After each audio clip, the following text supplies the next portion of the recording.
نورالعین پورے اسکول میں چہکتی پھر رہی تھی۔ آج ان کا میٹرک کمپلیٹ ہو گیا تھا۔ کہیں کہیں وہ بہت خوش دکھائی دے رہی تھی اور کہیں کہیں اپنی دوستوں کو چھوڑنے کا غم بھی تھا۔ اسکول کا الوداعی دن اس کے لیے بہت کٹھن بھی تھا۔ آہستہ آہستہ اس نے اپنے سب ٹیچرز اور دوستوں سے اجازت لی اور آنسو پونچھتی گھر آ چکی تھی۔ نورالعین اپنے والدین کے ساتھ شہر میں رہتی تھی۔ نورالعین بچپن سے ہی بہت شوخ اور چنچل سی لڑکی تھی۔ اکلوتی بیٹی ہونے کے ساتھ ساتھ اس دنیا کی ہر آسائشیں اور پیار مہیا تھا۔ نورالعین اپنے چھوٹے اور خوبصورت سے گھر میں اداس بیٹھی ہوئی تھی۔ تبھی اس کے والد حسین شاہ اس کے قریب آئے اور کہنے لگے، کیا ہوا میری بیٹی کو؟ آج بہت اداس ہے۔ نورالعین کہنے لگی، جی بابا، آج اسکول میں آخری دن تھا، اب بس رزلٹ کا انتظار ہے، اس کے بعد کالج میں داخلہ لے لینا ہے۔ اس کا باپ کہنے لگا، ٹھیک ہے، جیسے میری بیٹی کہے گی میں اپنی بیٹی کے سارے خواب پورے کروں گا۔ بس بیٹا، تجھے اپنے باپ کا فخر بننا ہے۔ نورالعین ہلکا سا مسکرائی اور اس بات میں سر ہلا دیا۔ دوسرے لمحے وہ اپنے سارے دکھوں کو بھول کر ایک دم اچھلی اور کہنے لگی، بابا، یاد آیا، آپ نے تو مجھ سے وعدہ کیا تھا کہ جیسے ہی میری اسکول کی پڑھائی مکمل ہو جائے گی آپ مجھے گاؤں دادا سائیں کے پاس بھیجیں گے۔ ایک دم اس کے باپ کے ماتھے پر شکنیں ابھر آئیں، چہرے پر پریشانی واضح نظر آنے لگی، لیکن وہ اپنی بیٹی سے کیا ہوا وعدہ کبھی بھول نہیں سکتے تھے۔ حسین شاہ کہنے لگے، ٹھیک ہے بیٹا، تم اپنی پیکنگ کر لو، میں تمہیں ڈرائیور کے ساتھ بھیج دوں گا۔ نورالعین ایک دم سٹ پٹائی اور کہنے کی، کیا مطلب بابا؟ اس دفعہ بھی آپ نہیں جائیں گے؟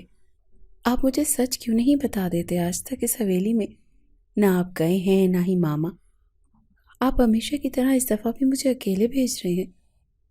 اس کے بابا نے اپنی آنکھوں کے کونے سے نکلے آنسو صاف کیے اور کہنے لگے، نہیں بیٹا، میرا بہت دل کرتا ہے کہ میں اپنے باپ سے ملوں، اپنے بھائیوں سے ملوں، بس بیٹا کچھ مجبوریاں انسان کو بے حد لاچار کر دیتی ہیں۔ تم آج رات اپنی پیکنگ کر لینا، کل صبح ہوتے ہی تمہیں ڈرائیور گاؤں چھوڑ آئے گا۔ وہ یہ کہتے وہاں سے اٹھ کر چلے گئے تھے، جبکہ وہ معصوم اور چنچل سی لڑکی سوچوں میں گم ہو گئی تھی۔ اگلی صبح ہی وہ اپنے ماں باپ سے گلے ملتے گاؤں کے لیے روانہ ہو رہی تھی کہ اس کے ماں باپ کہنے لگے، بیٹا دھیان رکھنا، کسی کو تنگ مت کرنا، میں تمہاری عادتوں سے اچھی طرح سے واقف ہوں، اور دادا سائیں کو تو اس عمر میں بالکل بھی تنگ مت کرنا۔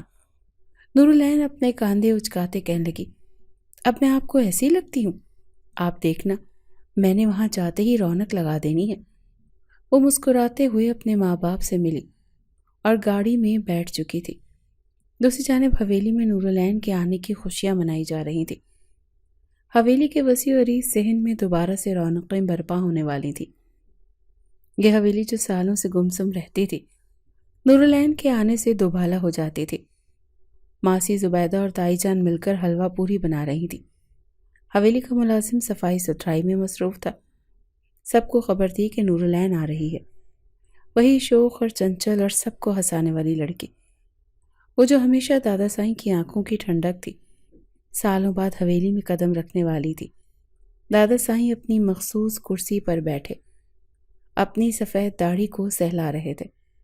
ان کے برابر میں بیٹھے تایا جان، جن کا نام مسعود شاہ تھا، وہ دادا سائیں کی مسکراہٹ کو دیکھ کر کہنے لگے، بابا سائیں، آج تو آپ کے چہرے اور آنکھوں کی رونق ہی الگ ہے۔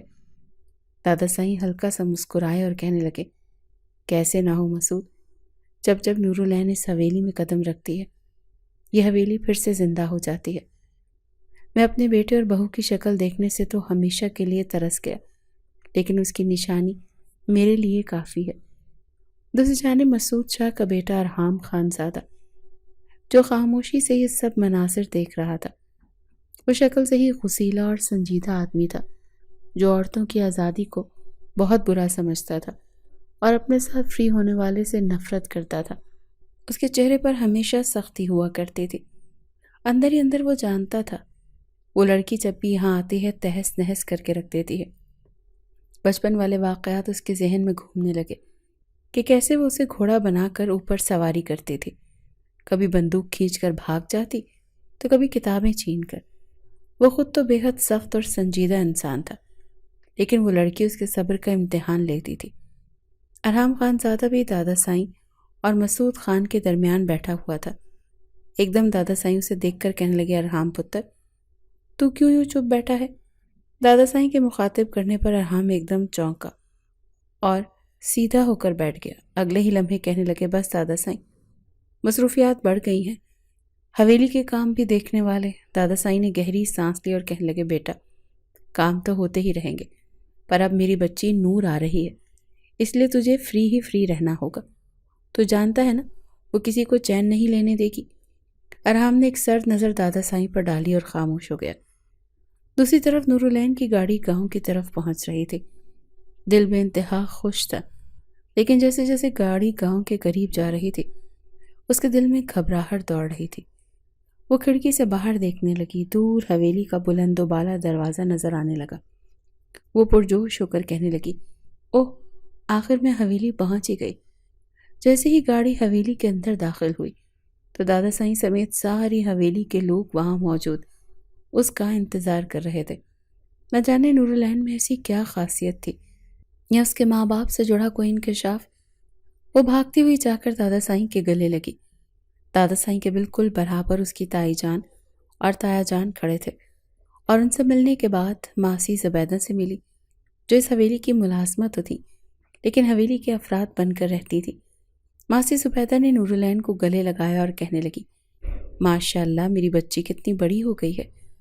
نورالعین مسکرائی اور کہنے لگی، آپ کی تو کتنی عمر ہو گئی ہے ماشاءاللہ سے۔ نورالعین کی اس بات سے وہاں موجود سب لوگ ہنسنے لگے۔ سب نورالعین سے ملنے میں مصروف تھے، لیکن واحد ارحام خان زادہ جو اپنی جگہ پر چہرے پر سنجیدگی سجائے کھڑا تھا، اس کی نظریں نورالعین پر ہی تھیں جو اپنی شوخی سے سب کو تنگ کر رہی تھی۔ نورالعین نے سب سے ہٹ کر ایک دم ارحام خان زادہ کو دیکھا اور پاس آ کر کہنے لگی، آپ ابھی تک مجسموں کی طرح کھڑے رہتے ہیں، لگتا ہے آپ کی سنجیدگی ابھی تک ختم نہیں ہوئی۔ ارحام نے ایک سرد نظر اس پر ڈالی اور کہنے لگا، تم ابھی تک ویسے ہی بدتمیز ہو۔ نورالعین ہلکا سا مسکرائی اور کہنے لگی، جی، اور آپ بھی ہمیشہ کی طرح ویسے ہی بورنگ۔ اس کی یہ بات سن کر سب کھلکھلا کر مسکرانے لگے، جبکہ ارحام کے چہرے پر وہی سختی تھی۔ وہ جان چکا تھا کہ اس کی زندگی میں اب ہنگامہ برپا ہونے والا ہے۔ ڈائننگ ٹیبل پر بیٹھے سب کھانا کھانے میں مصروف تھے، جبکہ نورالعین اور سونیا کی باتیں ختم ہونے کا نام ہی نہیں لے رہی تھی۔ سونیا ارحام خان زادہ کی چھوٹی بہن تھی، جو نورالعین کی ہی عمر کی تھی۔ شام کے کھانے کے بعد وہ سب کے ساتھ بیٹھی ہوئی تھی، تبھی اچھل کر دادا سائیں کو کہنے لگی، دادا سائیں، اس دفعہ میں سوچ کر آئی ہوں کہ اس دفعہ ضرور کھیتوں میں گھومنے جاؤں گی۔ میں جب بھی آتی ہوں آپ ہر دفعہ وہاں جانے سے منع کر دیتے ہیں۔ دادا سائیں سمیت سب پریشان نگاہوں سے ایک دوسرے کو دیکھنے لگے۔ تبھی دادا سائیں اس کے سر پر ہاتھ پھیر کر کہنے لگے، بیٹا ہماری حویلی کی عورتیں باہر نہیں نکلتی، اور دیکھو سونیا بھی تو تمہاری جتنی ہے، یہی پلی بڑی ہے، لیکن اس نے آج تک کھیت یا زمینوں وغیرہ کو نہیں دیکھی۔ گاؤں کا ماحول شہر سے بہت مختلف ہوتا ہے۔ شہر میں تو لوگ عورتوں کو آزادی دے دیتے ہیں، لیکن ہمارے گاؤں میں یہ بات مناسب نہیں سمجھی جاتی۔ نورالعین دادا سائیں کی بات سن کر منہ بنا گئی اور روٹتے ہوئے انداز میں کہنے لگی، لیکن دادا سائیں، میں تو سوچ کر آئی تھی کہ اس دفعہ کھلی ہوا میں سانس لوں گی، سبزے میں دوڑوں گی، لیکن آپ نے تو پہلے ہی منع کر دیا۔ دادا سائیں نرم لہجے میں کہنے لگے، بیٹا ہمارے گاؤں کی الگ روایات ہیں، یہاں کی عورتیں پردے کی حدود میں رہتی ہیں۔ نورالعین سنجیدگی سے ادھر ادھر دیکھتے ہوئے بولی، لیکن میں نے تو سوچا تھا کہ میں اور سونیا مل کر گھومیں گے، کھیتوں میں پکنے والی فصلیں دیکھیں گے، نہروں کے کنارے بیٹھیں گے، لیکن یہاں تو بہت پابندیاں ہیں۔ سونیا جو نورالعین کے بالکل قریب کھڑی تھی، وہ بے دبے انداز میں کہنے لگی، نورالعین ضد مت کرو، میں بھی کبھی گھومنے نہیں گئی۔ ایک دم سے نورالعین اٹھی اور اس کا ہاتھ تھامتی کہنے لگی، تو ٹھیک ہے، اب تم میرے ساتھ جاؤ گی۔ ارحام خان زادہ جو اپنی جگہ پر خاموش اور غصے سے سب منظر دیکھ رہا تھا، یہ سن کر ایک دم اٹھا اور کہنے لگا، نورالعین بہتر ہے تم اپنی فضول کی ضد مت کرو، یہ شہر نہیں ہے کہ تم جہاں مرضی گھومو گی، یہ گاؤں ہے، یہاں کھیتوں میں گھومنا کوئی کھیل نہیں ہے۔ نورالعین نے تیوری چڑھائی اور کہنے لگی، آپ کو کیا مسئلہ ہے، میں کھیتوں میں جاؤں یا جنگل میں؟ آپ جیسے غسیل انسان کو اس سب سے دور ہی رہنا چاہیے۔ ارحام نے اسے گھورا اور کہنے لگا، باہر بہت خطرہ ہے، اسی لیے تمہارے لیے آخری پیغام ہے کہ حویلی میں ہی رہو۔ وہ یہ کہتا پیر پٹکتا باہر چلا گیا۔ نورالعین غصے اور بے بسی سے دادا سائیں کے پاس بیٹھی اور کہنے کی دیکھے ایسے تھوڑی ہوتا ہے، میں تو کہہ خواب سجا کر آئی تھی، جیسے کہانیوں میں ہوتا ہے، کھلے کھیت، سرسبز فضائیں اور بہتی نہریں۔ ایک دم وہ منہ پھلا کر سونیا کی طرف دیکھ کر کہنے لگی، میں تو ضرور جاؤں گی۔ سونیا نے آنکھیں پھیلائی اور کہنے لگی، نور یہ گاؤں ہے، کوئی مذاق نہیں۔ وہ ہلکا سا مسکرائی اور کہنے لگی، اگر تمہارا ارحام لالا ضدی ہے تو میں بھی کسی سے کم نہیں۔ وہ شرارتی لہجے میں کہتی وہاں سے چلی گئی۔ اگلی صبح سب سو رہے تھے، وہ حویلی کے عقبی دروازے کی طرف بڑھی۔ وہ سوچ بھی نہیں سکتی تھی کہ کیا کرنے جا رہی ہے۔ اس نے ہلکا سا دوپٹہ سر پر اوڑھا اور جینز اور شرٹ پہن رکھی تھی۔ وہ جوتے ہاتھ میں پکڑ کر باہر کی جانب بڑھ گئی، دل زور زور سے دھڑک رہا تھا، لیکن چہرے پر وہی شرارت اور ضدی انداز تھا۔ وہ خوشی سے اچھلی اور سوچنے لگی، آخر کار میں یہاں سے نکل ہی گئی۔ نہ جانے حویلی کو قید خانہ کیوں بنا رکھا ہے۔ وہ جیسے جیسے آگے بڑھ رہی تھی، سامنے تحت نگاہ سرسبز کھیت پھیلے ہوئے تھے۔ یہ دیکھ کر وہ خوش ہو رہی تھی۔ ہلکی ہلکی سی دھند میں سورج نکل رہا تھا۔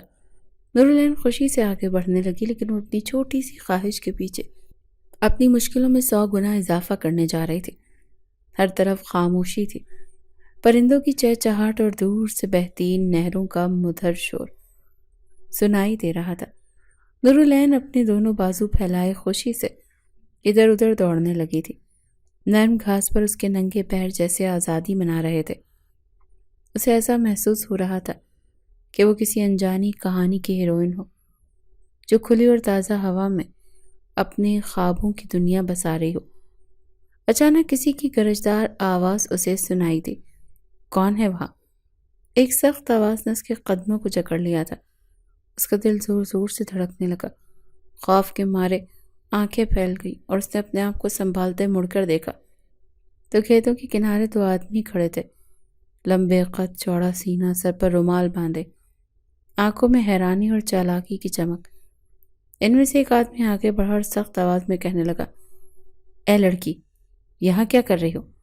نورالعین نے خود کو مضبوط کیا اور پورا اعتماد محسوس کرتے ہوئے کہا، میں تو بس گھومنے آئی تھی، میں حویلی سے دادا سائیں کی پوتی ہوں۔ یہ سنتے ہی دونوں آدمی معنی خیز نظروں سے ایک دوسرے کو دیکھنے لگے۔ دوسرا آدمی ہلکا سا مسکرایا اور کہنے لگا، بی بی جی، آپ کو نہیں پتا یہاں آنا منع ہے؟ نورالعین نے بے پرواہی سے اپنے شانے اچکائے کہنے لگی، مجھے پتا ہے، لیکن میں نے یہاں کون سا روز آنا ہوتا ہے؟ میں تو شہر سے آئی ہوں، 2-4 دن یہاں رہوں گی پھر چلی جاؤں گی۔ وہ اپنی معصومیت سے ان آدمیوں کی معلومات میں اضافہ کرتی جا رہی تھی۔ ان میں سے ایک آدمی جس کی آنکھوں میں عجیب سی چمک تھی، نرم لہجے میں کہنے لگا، تو آپ کو کھیت پسند آئے؟ نورالعین گردن اکڑاتی کہنے لگی، ہاں بہت خوبصورت ہے۔ وہ آدمی معنی خیز نظروں سے دیکھتے ہوئے کہنے لگا، چلے آئیں آپ ہمارے ساتھ، ہم آپ کو اور بھی خوبصورت جگہ دکھاتے ہیں۔ نورالعین کے دل میں ہلکی سی بے چینی نے جنم لیا، جیسے کچھ برا ہو رہا ہو۔ وہ ڈر کے مارے پیچھے مڑی اور کہنے لگی، نہیں، میں تو بس یہاں سے جا رہی ہوں۔ ویسے بھی ابھی ایک اور قدم اس نے آگے بڑھاتی، تب ایک آدمی نے مضبوطی سے اس کی کلائی پکڑی اور کہنے لگا، نہیں بی بی جی، ایسے کیسے آپ جا سکتی ہیں؟ آپ اتنے عرصے بعد یہاں آئی ہیں، کچھ تو اور دیکھ کر جائیے۔ نورالعین کا دل خوف سے دھڑکنے لگا۔ نورالعین کپ کپاتے لبوں سے کہنے لگی، ہٹو میرے راستے سے۔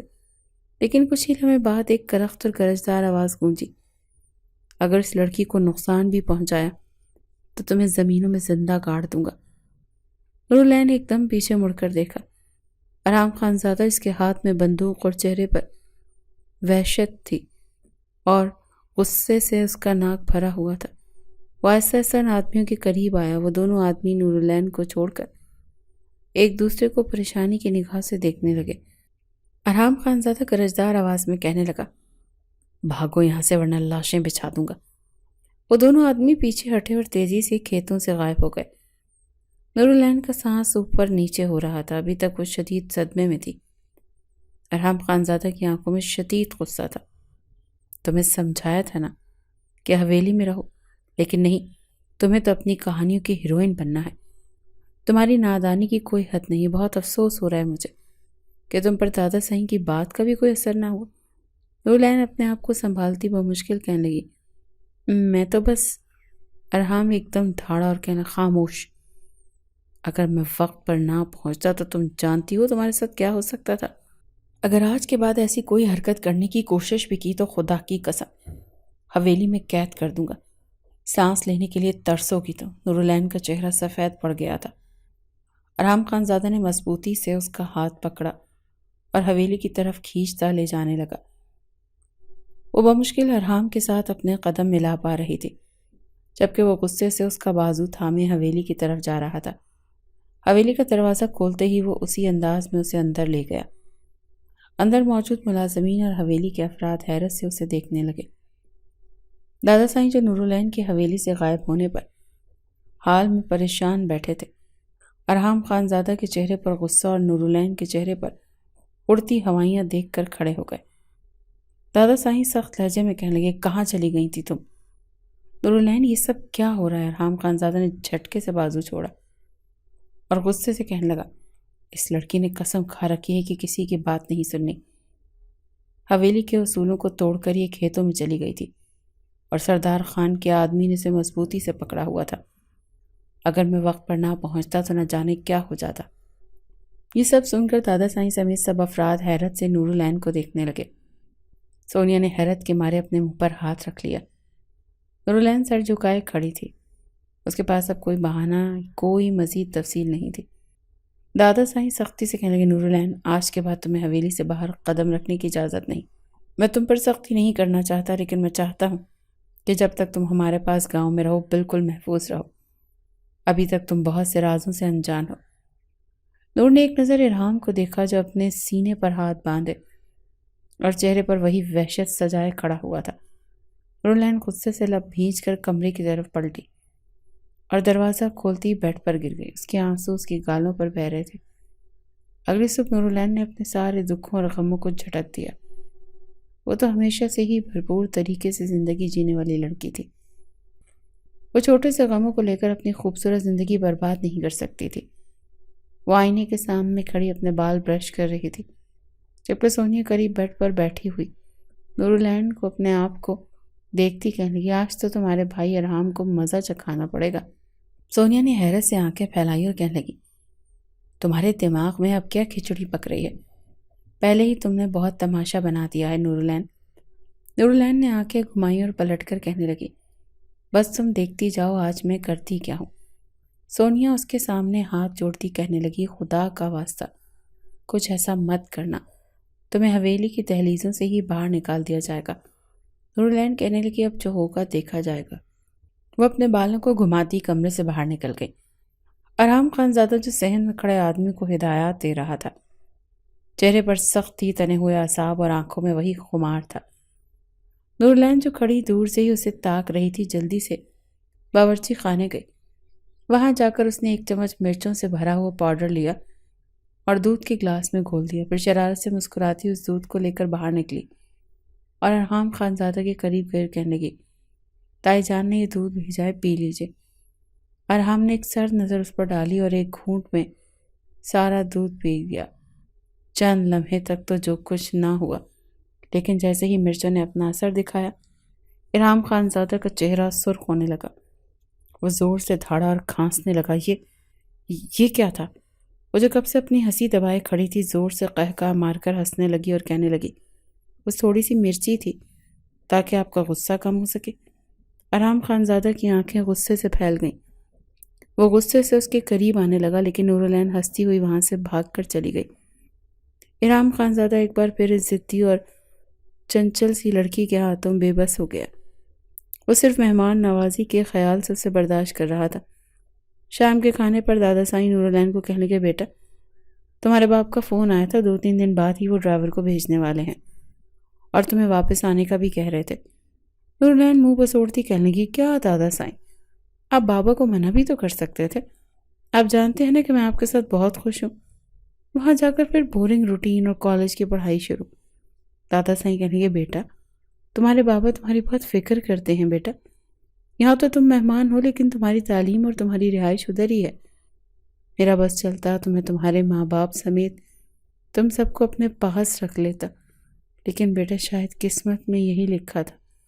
نورالعین ایک دم سے سونیا کی طرف متوجہ ہوئی اور منہ بناتی کہنے لگی، سونیا تم بھی کچھ بولو نا، دیکھو یہ تو کوئی بات ہے بھلا، اتنی جلدی مجھے یہاں سے جانے کا کہہ رہے ہیں جیسے میں نے حویلی کا کوئی جرم کر دیا ہو۔ دادا سائی نے شفقت سے اس کے سر پر ہاتھ پھیرا اور کہنے لگے، بیٹا یہ ہمارا حکم نہیں بلکہ یہ تمہارے بابا کا حکم ہے۔ کل صبح ہوتے ہی اپنی پیکنگ کر لینا اور 2 دن بعد روانہ ہو جانا ہے۔ آرام خان زادہ جو بے تاثر سے اپنی جگہ پر بیٹھا تھا ایک دم ہلکا سا مسکرا کر کہنے لگا، شکر الحمدللہ۔ نورالعین ایک دم ابرو اچکاتی اس کی طرف دیکھنے لگی۔ وہ سمجھ چکی تھی کہ ارحام خان زادہ اس کے جانے پر بہت خوش ہے، لیکن نورالعین کی مجبوری یہ تھی کہ وہ اپنا سر جھکائے اپنے کمرے میں آ چکی تھی۔ اسے واپس شہر جانے کے لیے پیکنگ کرنی تھی۔ صبح کی روشنی حویلی کے صحن میں پھیل چکی تھی، لیکن نورالعین چاہ کر بھی سو نہ سکی تھی۔ بار بار اس کے دل میں یہی خیال آتا تھا کہ اسے یہاں سے جانا ہوگا۔ آخر کو نیند نے اس کی آنکھوں پر قبضہ جما ہی لیا تھا۔ ساری رات جاگنے کے بعد صبح وہ خراٹے لے کر سو رہی تھی۔ اچانک ہی کمرے کا دروازہ زور سے کھلا۔ سونیا ہانپتے ہوئے اندر آئی۔ اس کی آنکھوں میں خوف اور بے یقینی تھی۔ سونیا نورالعین سے کہنے لگی، نور اٹھو۔ نورالعین نے بوجھل آنکھوں کو بمشکل کھولا اور سونیا کی طرف دیکھ کر کہنے لگی، کیا ہو گیا سونیا؟ میں جانتی ہوں کہ مجھے آج واپس شہر جانا ہے، لیکن اب اتنی بھی کیا جلدی ہے تم لوگوں کو مجھے یہاں سے نکالنے کی؟ نیند تو پوری ہونے دو۔ سونیا کی آواز لرز رہی تھی۔ وہ کہنے لگی، نور میری بات سنو۔ ایک دم اسے پریشان دیکھ کر نورالعین اٹھ کر بیٹھ گئی اور سونیا کی طرف دیکھ کر کہنے لگی، کیا ہوا؟ تم اتنی گھبرائی ہوئی کیوں ہو؟ سونیا بے بس اور دکھ بھرے لہجے میں کہنے لگی، شہر سے خبر آئی ہے تمہارے بابا کا ایکسیڈنٹ ہوا ہے۔ نورالعین کے دل کی دھڑکن مزید تیز ہو گئی۔ اس نے بے یقینی سے سونیا کو دیکھا اور کہنے لگی، کیا مطلب ہے؟ میں جانتی ہوں تم مذاق کر رہی ہو، دیکھو سچ سچ بتاؤ کیا ہوا ہے۔ نورالعین تو کسی بھی صورت اس واقعے کو مان ہی نہیں سکتی تھی۔ سونیا نے روتے ہوئے سر نفی میں ہلا اور کہنے لگی، وہ نہیں رہے، چچا اور چچی ہمیں چھوڑ کر چلے گئے ہیں۔ نورالعین کی تو دنیا ہل کر رہ گئی تھی۔ سانس جیسے رکتی ہوئی محسوس ہو رہی تھی۔ ایک دم اس شوق اور چنچل لڑکی کی زندگی ویران ہو چکی تھی۔ وہ لڑکھڑاتے قدموں سے سونیا کو بازو سے پکڑ کر کھڑی ہوئی اور کہنے لگی، یہ جھوٹ ہے نا سونیا؟ بابا نے تو کل ہی فون کیا تھا، وہ بالکل ٹھیک تھے، دیکھو آج میں ان کے پاس مجھے جانا ہی تھا۔ لیکن سونیا کے بہتے آنسو نورالعین کی شک کو توڑ رہے تھے۔ اس کی سانسیں بے ترتیب ہو رہی تھی۔ وہ چیختی ہوئی رونے لگی، نہیں یہ جھوٹ ہے سونیا، یہ کیا ہو گیا؟ دیکھو ایسا نہیں ہونا چاہیے تھا۔ وہ دھاڑے مارتی بچوں کی طرح زمین پر بیٹھی رو رہی تھی۔ حویلی میں ہر طرف کوہرام مچ گیا تھا۔ ہر کوئی افسوس میں ڈوبا ہوا تھا۔ دادا سائیں کے آنسو تھمنے کا نام نہیں لے رہے تھے۔ وہ تو اپنے بیٹے سے دور تھے، لیکن آج قسمت نے ہمیشہ ہمیشہ کے لیے انہیں دور کر دیا۔ ارحام خان زادہ کی آنکھوں میں بھی عجیب سا دکھ اور سنجیدگی تھی۔ وہ اپنے آپ کو سنبھالتی لڑکھڑاتی قدموں سے دادا سائیں کے قدموں میں آ کر گر گئی۔ کہنے کی، دادا سائیں مجھے ماما اور بابا کے پاس شہر جانا ہے۔ میں جانتی ہوں نا آپ لوگوں کو ضرور کوئی غلط فہمی ہوئی ہے، میں خود جا کر اپنی آنکھوں سے دیکھنا چاہتی ہوں۔ دادا سائیں اپنے آنسو پونچھتی کہنے لگی، بیٹا تمہاری ماما اور بابا ہمیشہ کے لیے ہمیں چھوڑ کر چلے گئے ہیں۔ یہ سنتے ہی نورالعین کا جسم بے جان ہو گیا اور وہ ایک دم سے بے ہوش ہو کر زمین پر گر پڑی۔ تائی نے آگے بڑھ کر اسے اٹھایا اور کمرے میں لے گئی۔ شہر میں تو ان کا کوئی ہے نہیں، اس لیے نورالعین کے ماں باپ کی ڈیڈ باڈی کو گاؤں میں لایا گیا تھا۔ پورا گاؤں ان کے دکھ میں شریک تھا۔ حالت سے لگتا نہیں تھا کہ ان کا ایکسیڈنٹ ہوا ہے۔ نورالعین اپنی طبیعت سنبھلنے پر اپنے ماں باپ کی میت پر بیٹھی زاروں قطار رو رہی تھی۔ لمحے میں اس جیتی جاگتی لڑکی کی دنیا اجڑ گئی تھی۔ اس کا کلیجہ پھٹ رہا تھا، لیکن آنسو رکنے کا نام نہیں لے رہے تھے۔ ماما بابا مجھے چھوڑ کر نہیں جا سکتے۔ بابا آپ نے تو اتنے وعدے کیے تھے کہ آپ میرے خوابوں کو پورا ہوتا دیکھنا چاہتے ہیں، آپ مجھے آگے تعلیم دلوانا چاہتے ہیں، لیکن بابا آپ نے جھوٹ بولا تھا، آپ تو مجھے دنیا کے سہارے چھوڑ کر چلے گئے۔ وہ دیوانوں کی طرح اپنے ماں باپ کے چہرے کو چھو رہی تھی، جیسے وہ ابھی نیند سے بیدار ہو جائیں گے۔ دادا سائیں بھی اپنے بیٹے اور بہو کی میت کو ٹک ٹکی باندھے دیکھ رہے تھے۔ ان کا رو رو کر جیسے آنکھوں کا پانی ہی ختم ہو گیا تھا۔ سونیا اور اس کی ماں نورالعین کو سنبھالنے کی کوشش کر رہی تھی، لیکن وہ کسی کی سننے کو تیار نہیں تھی۔ ارحام خانزادہ بھی آج اس کا بکھرتا ہوا وجود دیکھ رہا تھا۔ وہ جو ہمیشہ خوش باش رہتی تھی آج مکمل طور پر مضبوطی سے ٹوٹ چکی تھی۔ تدفین کا وقت آیا تو نورالعین کی حالت مزید بگڑ گئی تھی۔ اس کی چیخیں حویلی میں گونجنے لگی تھی۔ نہیں نہیں، پلیز مت لے کر جاؤ، میں ان کے بغیر نہیں رہ سکوں گی، مجھے ان کے بغیر سانس تک نہیں آتا۔ وہ آج بے بس تھی، لیکن کوئی بھی اس کی بے بسی کو ختم نہیں کر سکتا تھا۔ چند دن بعد اس کا دل جیسا دنیا سے اٹھ چکا تھا۔ وہ نہ کھاتی تھی نہ پیتی تھی، حویلی کے کمرے میں بند ہو کر رہ گئی تھی۔ مستقل رونے کی وجہ سے اس کی آنکھیں سرخ اور سوجی ہوئی رہتی تھی۔ ہر کوئی اس کا دل بہلانے کی کوشش کرتا تھا، لیکن وہ تو جیسے پتھر کی مورت بن کر رہ گئی تھی۔ ایک دن حویلی کے سب لوگ سو چکے تھے۔ وہ چھت پر کھلے آسمان کے نیچے کھڑی تھی۔ آسمان کی طرف دیکھ کر کہنے لگی، ماما بابا، آپ مجھے اکیلا کر چکے ہیں، اپنے ساتھ کیوں نہیں لے کر گئے؟ میں کیسے جیوں گی بھلا آپ کے بغیر؟ میری ساری خوشیاں، میری ساری شوخیاں آپ سے ہیں، آپ سے ہی تو وابستہ تھی۔ آپ جب تک ساتھ تھے مجھے یہ دنیا کی رونقیں بھی اچھی لگتی تھیں، لیکن آپ کے بغیر سب کچھ ویران ہو چکا ہے۔ وہ زمین پر بیٹھتے پھوٹ پھوٹ کر رونے لگی تھی۔ رات کے سناٹے میں اس کے رونے کی سسکیاں گونج رہی تھیں۔ وہ بے بسی اور تنہائی سے بہت ٹوٹ چکی تھی۔ روتے روتے اس کی رات بھی گزر چکی تھی۔ اگلی صبح دادا صاحب مسعود خان کے ساتھ ہال میں بیٹھے ہوئے تھے اور فیصلہ کن لہجے میں کہا کہ دیکھو مسعود، میں اچھی طرح سے جانتا ہوں کہ میرے بیٹے اور بہو کا انتقال کیسے ہوا۔ اس بات سے تم بھی بخوبی واقف ہو۔ یہ بات ارحام خانزادہ اور نورالعین سے دور ہی رہے تو بہتر ہے۔ میں نہیں چاہتا کہ میرا بیٹا جن دشمنیوں میں مارا گیا، انہی دشمنیوں میں میرے بچے بھی پڑے۔ نورالعین اب زندہ لاش بنی رہ گئی تھی۔ مجھ سے اس کا یہ دکھ دیکھا نہیں جاتا۔ مسعود خان کہنے لگا، بابا سائیں آپ نے کیا سوچا ہے پھر؟ یہ بات تو سچ ہے کہ ہم نورالعین کو اکیلے شہر نہیں بھیج سکتے، وہ اسے ہمارے ساتھ ہی رہے گی، لیکن ہم اس کو اس دکھ بھری زندگی سے کیسے نکالیں؟ دادا سائیں نے گہری سانس لی اور داڑھی پر ہاتھ پھیرتے ہوئے کہنے لگے، بیٹا میں چاہتا ہوں کہ نورالعین کی شادی ارحام خانزادہ سے کر دی جائے۔ وہ اس حویلی میں ہی میری آنکھوں کے سامنے محفوظ رہے گی۔ میں اسے اپنے آپ سے جدا نہیں کر سکتا، اور بیٹے، حسین خانزادہ کا عکس مجھے اس میں دکھائی دیتا ہے۔ یہ میرے حسین کی نشانی ہے، میں کبھی بھی اسے اپنے آپ سے جدا نہیں کر سکتا۔ یہ کہتے دادا سائیں کی آنکھیں بھیگ چکی تھیں۔ تبھی مسعود خان آگے بڑھا کہنے لگا، بابا سائیں فکر مت کریں، مجھے اس فیصلے سے کوئی اعتراض نہیں۔ اگر آپ چاہیں تو اسی جمعے ہم ارحام اور نورالعین کا نکاح کر دیتے ہیں۔ میں جانتا ہوں اس کی عمر میں بہت فرق ہے، لیکن اس بچی کو غم سے نکالنے کا یہی بہترین طریقہ ہے کہ وہ اپنی زندگی میں مگن ہو جائے۔ دادا سائیں نے تسلی بخش انداز میں اس بات میں سر ہلایا اور کہنے لگا، یہی بہتر ہے۔ اس بچی کو کسی سہارے کی ضرورت ہے، اور میں ارحام کے علاوہ کسی پر بھی بھروسہ نہیں کر سکتا۔ مسعود خان کہنے لگا، جی بابا سائیں، میں جانتا ہوں کہ ارحام طبیعت کا ذرا سخت ہے، لیکن وہ اپنی ذمہ داری کو بھرپور طریقے سے نبھائے گا۔ دوسری طرف نورالعین اپنے کمرے میں گمسم بیٹھی تھی۔ باہر کھڑکی کھلی تھی، دیکھ رہی تھی۔ اس کی آنکھوں کے نیچے سیاہ حلقے پڑ چکے تھے، چہرے کی رنگت زرد پڑ چکی تھی، اور اب وہ پہلے جیسی شوخ اور چنچل لڑکی نہیں رہی تھی۔ وہ ہمیشہ کی طرح کسی گہری سوچ میں گھومتی۔ اچانک سے دروازہ کھلا اور سونیا اندر آ کر کہنے لگی، نورالعین نیچے آؤ، دادا سائیں بلا رہے ہیں۔ نورالعین نے اس بات میں سر ہلایا اور نیچے ہال میں چلی گئی۔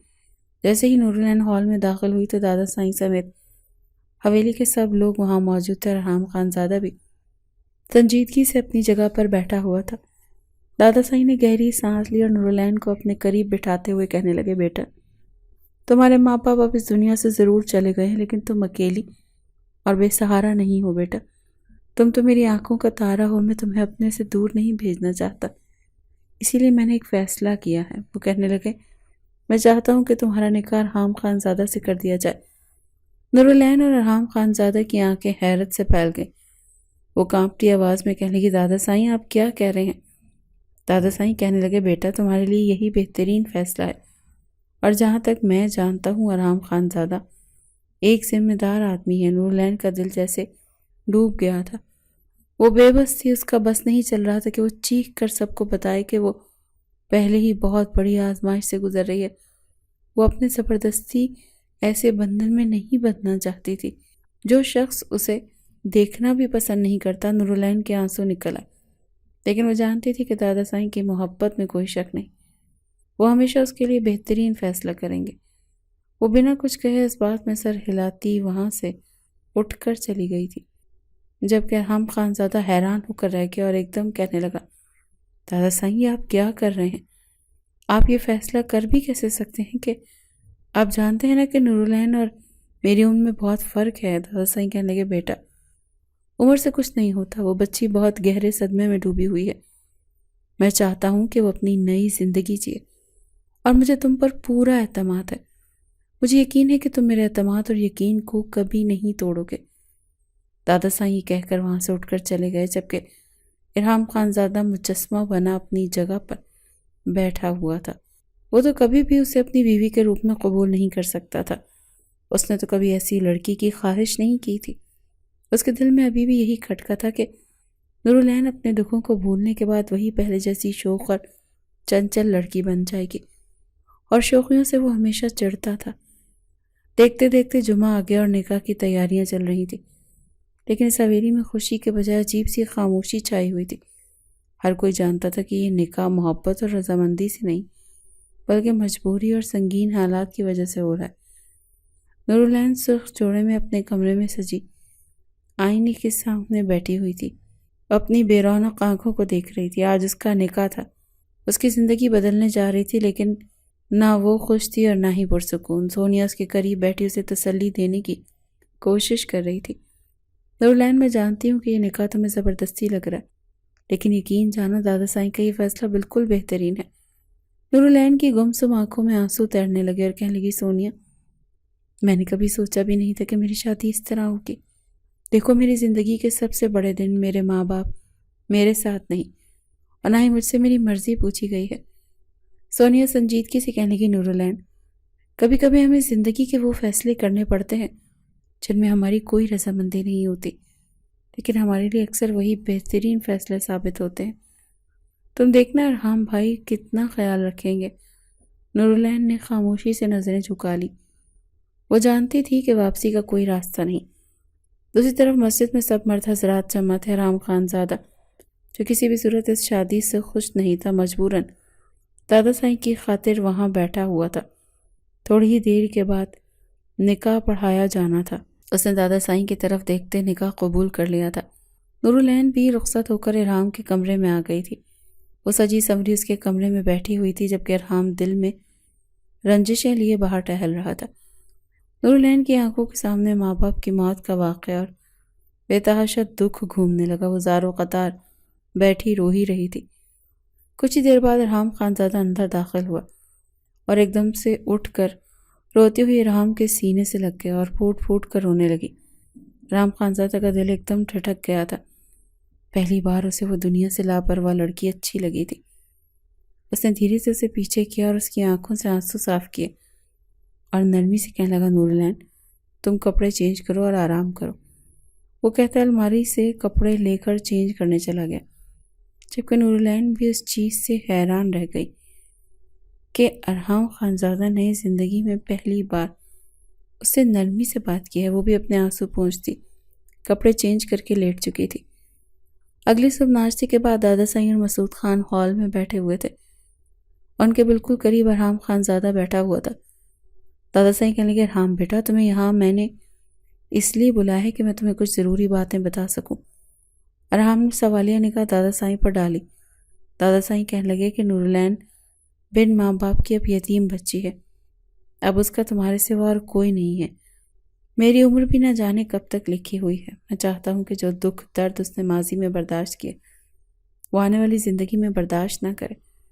ارحام خانزادہ بے چینی اور بے یقینی سے دیکھنے لگا۔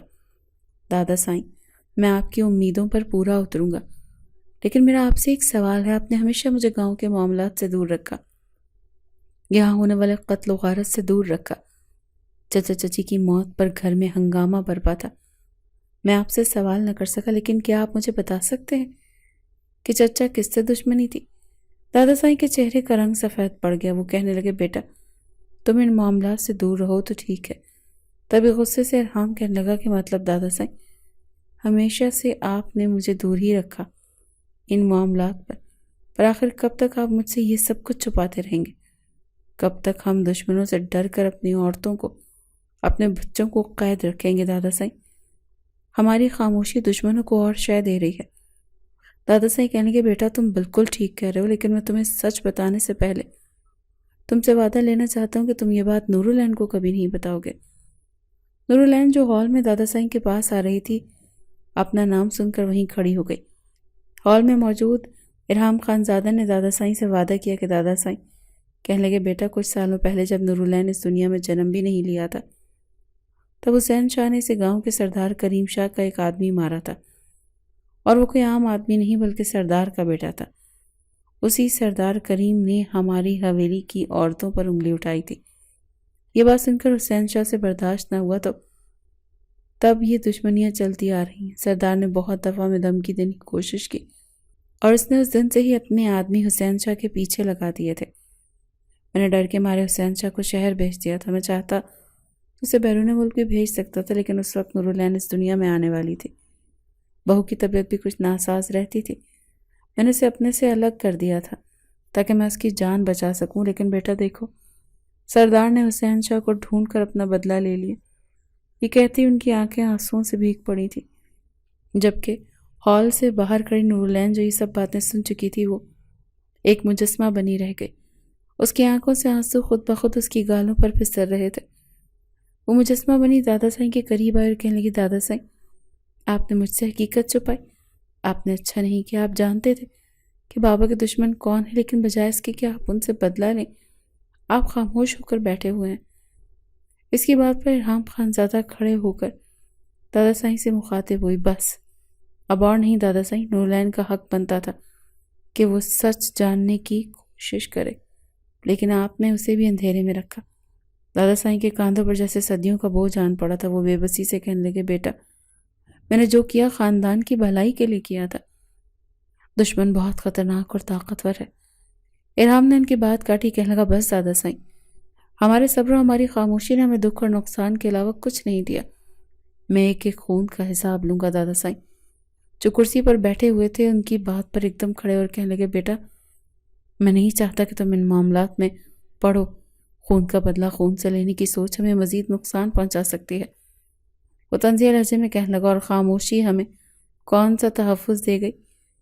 اگر چچا کو مارنے والے آزاد گھوم رہے ہیں تو ہم بھی ان کے پیچھے جائیں گے۔ ارحام خان زادہ نے غصے سے دیوار پر لٹکی بندوق کو اتارا، پیر پٹک کر وہاں سے نکل گیا تھا، جبکہ نورالعین بے یقینی سے ارحام کو دیکھ رہی تھی۔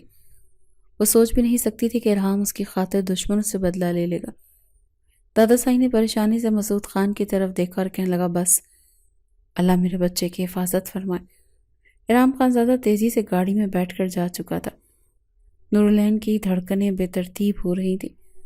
وہ اپنے ماں باپ کو تو کھو بیٹھی تھی، لیکن اب ارحام کو کھونا نہیں چاہتی تھی۔ وہ ویران سڑک پر گاڑی دوڑاتا ہوا لے جا رہا تھا۔ اس کے ذہن میں صرف ایک ہی بات گونج رہی تھی کہ اسے دشمنوں کو موت تک پہنچانا ہے۔ وہ غصے سے اپنے دوست کے ڈیرے پر پہنچا، جس کا نام بلال تھا۔ وہ ہمیشہ سے ارحام کے ساتھ بہت وفادار تھا۔ وہ حیران رہ گیا کہ جب ارحام نے غصے سے دروازہ کھولا اور کہنے لگا، چلو بلال، ہمیں ابھی سردار کریم شاہ کے ڈیرے پر جانا ہے۔ بلال حیرت کے مارے کہنے لگا، ارحام وہ لوگ بہت زیادہ خطرناک ہیں۔